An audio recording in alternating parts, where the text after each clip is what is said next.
Check. Check. Check. Hey, what's going on, guys? This is Jay from JayKayPros, and I'm going to show you how to take bad audio and make it good. And like a lot of people, you check out on the internet, and it's going to say like, "Ooh, if you buy this studio package or if you buy this super expensive microphone, you can have really good audio." And of course that's true, but not everyone has thousands or hundreds and hundreds of dollars to spend on this stuff. So I'm going to show you how I do my audio and how to make something like this sound really good just by buying a few things that that make the audio just sound better by how it's set up and you're not holding it in your hand like this. And I'm going to show you like the basics that you'll need. Yeah, so let's get into it. Right here I have my Audio Technica AT2020. If the audio sounds bad, I'm just letting you know it's going to get a lot better. It's just as an example. Good. So this is AT2020. It's a condenser mic. I got my cable connected. If you are doing this by hand, don't wiggle the cable or like fiddle with it as much, because one, you can damage it. Two, if it's not connected all the way and it's already damaged, then you're going to just scratch up your audio and it's just going to sound bad. You'll probably hear like me fumbling with the mic and stuff. And also with the condenser mics, they are usually like audio only goes through one side. So if I'm talking through the front and here's the microphone, if I turn it to the back, you can probably hear hopefully the sound quality of like the different areas where I'm talking into it. You can get different mics that have like different sets. Like some microphones have the where you talk into the top. It's just however it's set up. But yeah, this is just a basic mic. It's like you can probably get this for like $100, and that's it. And then you have like a microphone that can like last forever. Like I know professionals that are just using this now. Like they just have a $100 mic and they just use it forever. Like because it's just good quality. And then you have to get your cable.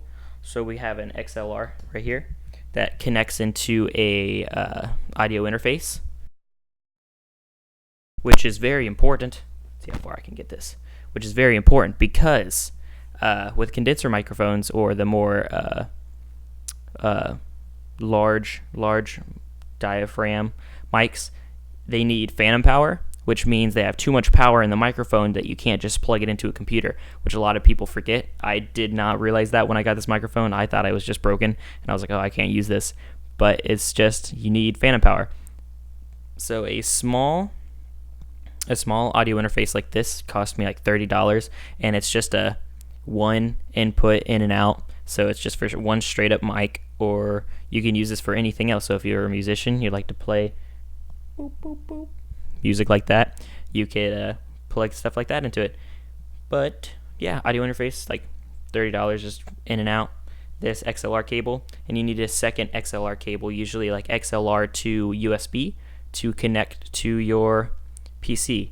Now let's make this audio sound a little bit better, and let's move up a little bit. Okay, check. Okay, so did a little modifications over here. So as you can see, I am not holding in my hand anymore, and this is pretty much my current setup. I have this right here, but I'll get to that in a second. Boom stand. Boom stands come in handy so much. I used to use a desk stand, which I have over there. I was thinking about setting it up, but it's just probably a waste of time because it's no point to me showing it to you. If you are always working with your microphone in a sitting location, like at a computer or something, desk stand, 100%, go for it.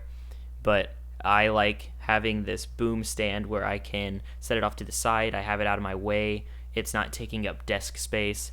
I can just put it up wherever I'm at. Like if I'm playing like a console game and I feel like doing some audio, like bam, I can put it up. If I wanted to do some voice acting stuff or whatever, I can stand it up and I can stand up with it. I can just move it around. It's very versatile.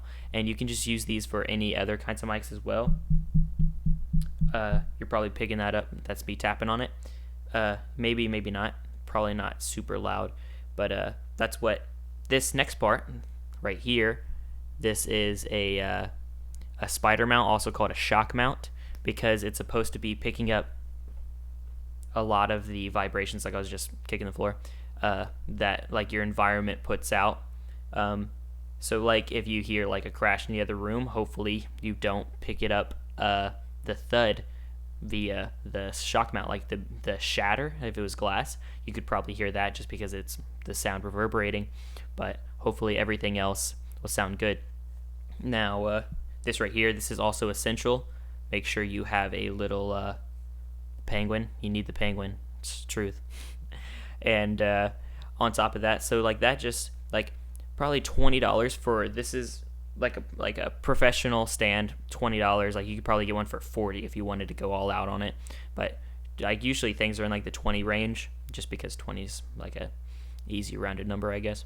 And here you have the spider mount, which is about 15 or could go up more depending on your mic you have. But like it's so worth it. It makes things sound so much better. And then if you're getting really close to the mic and you're making a lot of mouth noises, it'll sound really awkward and awful, and it would probably be really loud. I hope that didn't hurt your ears. Then you can get one of these, which these come in handy so much. Get a pop filter. It's so necessary. Even if you don't have what it takes to get some other stuff, pop filter, put it on like the top of the list, because even people who have like a lot of talent with their voice and they just have a regular microphone, it sounds so bad when you're listening to someone's audio and they're getting really serious and all you hear is just and there's all those popping noises that your voices use, and it's just something like that.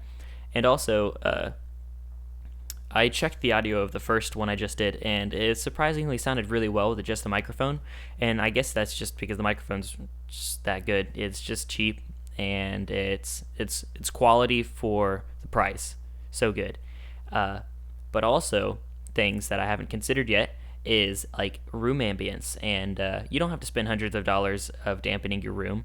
You can just go to a confined space like this closet right here, which I'm about to show you, because with the closets you have a bunch of fabrics and clothes in there, and I'll show you right now the sound difference between out here, just punched it, out here and in there. And so if you're just like doing just something with just audio, totally take out a closet, because I'll just show you just see the amazingness that it does. I'm not 100% sure how it'll sound on here. We'll find out together.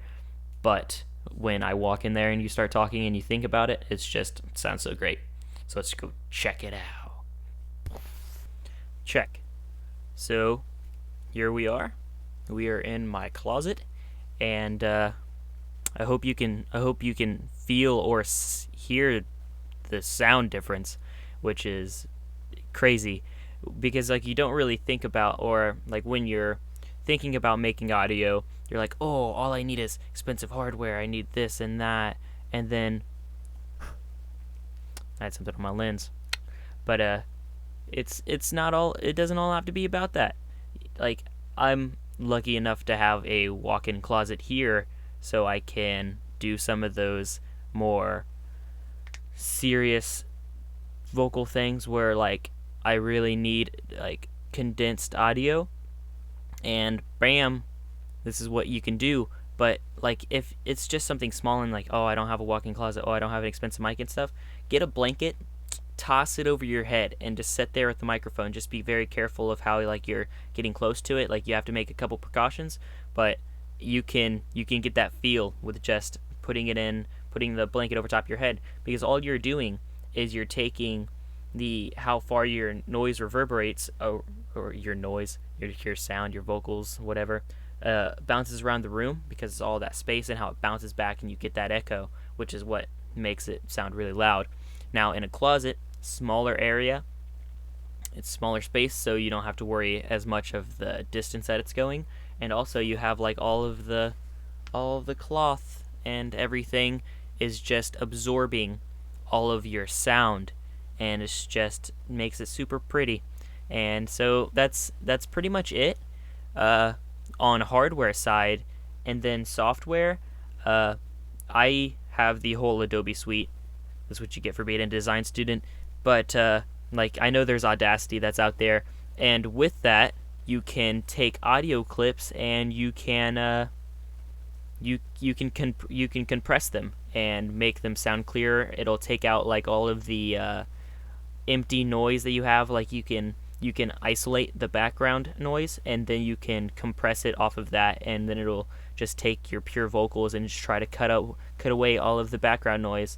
The cheap programs or Audacity, which is free, will have a harder time deciphering, so it won't sound as quality as something like the Adobe Audition would do, which is what I'm using right now.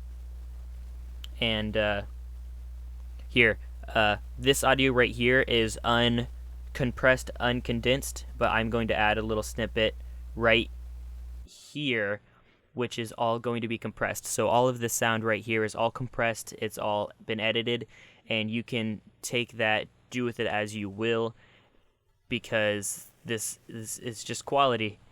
I mean, I don't know how else to get it across, because this is just some simple steps that can be taken to make really good audio. And like, I mean, I don't care where you stand on like, ooh, well, you don't have a lot of skill with the voice. Like, anyone should be able to do this, and if you have a lot of skill, then bam, use all of this, because once you have a clear audio, people who are looking for something with a good voice, or if people are watching a YouTube video and it has really good audio, they're going to more likely stick around than if you're just sitting there with this microphone all up in your mouth and you're just like, yeah, and you're being real quiet and they can't hear you. I mean, obviously, setting yourself up as a human being with emotions and not just someone who's just talking because they want to talk, whatever, is just like a whole nother situation. But like, good audio is a good step in the right direction. And also, when you're doing just audio stuff, like, you can just wear whatever you want. Like, some people don't realize how you can just sit there and, like, if you wanted to, in your underwear, and you don't have to worry about anyone watching you or anything, because it's all just going in here. Like, so if you shut your eyes and like you just hear my voice, which is all this audio is, the video is just added effect, so you can learn. Yeah. So take all of that information however you'd like. I just hope it helps out someone, or more than one. Someone would be great. And you guys have a great day. And check out some of the other stuff that I've done. Some of it doesn't sound this good. Probably most of it doesn't sound this good, just because I haven't made a bunch of stuff recently. But don't you worry about that.